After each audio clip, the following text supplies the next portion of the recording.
કરણભાઈ રાઠોડ. કરણભાઈ, શું કહેશો? આજે મૃતદેહ આવ્યો છે તમારા બહેનનો. કઈ રીતનું આખું, કેટલા દિવસથી આ તમે અહીંયા અમદાવાદ હતા અને પ્લેન ક્રેશમાં ગુજરી ગયા છે? અને 12 તારીખે આ ઘટના બની, ત્યાર પછી લગભગ 13 તારીખથી અમે પ્રયત્ન કરતા, 13-14 તારીખથી. ગઈકાલે પણ અમે લોકો અમદાવાદ ગયા હતા, ત્યારે અમને એમ કહેવામાં આવ્યું હતું કે ભાઈ તમને ફોન આવશે, ફોન આવે પછી તમે આવી જાઓ. એટલે આજે રાત્રે ફોન આવ્યો હતો એમનો, અને સવારે સરકાર તરફથી જે કંઈ વ્યવસ્થા હતી એમણે બોડીને અહીંયા ઘર સુધી પહોંચવાની વ્યવસ્થા કરી હતી. કેટલા આપના પરિવારમાંથી કોનું ડીએનએ લઈને તપાસ કરવામાં આવ્યું હતું?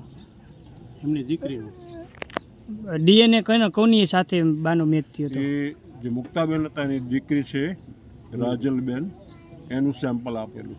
મુક્તાબેન અમદાવાદથી જતા હતા, કોને મળવા જતા હતા? અને મુક્તાબેનનો દીકરો, એની પુત્રવધુ અને 2 પૌત્ર પૌત્રી એ લંડનમાં રહે છે.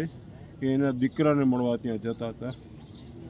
એ ત્યાં લંડનમાં એમનું પોતાનું મકાન, માલિકનું મકાન લીધું છે.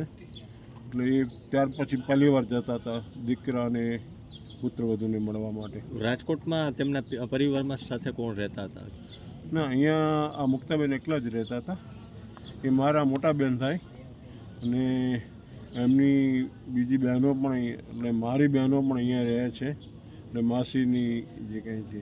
એટલે આમ એકલા અને આમ કુટુંબ સાથે એવું કહી શકાય. ફ્લાઇટમાં કેટલા નંબરની સીટ હતી? 14C. ઓકે.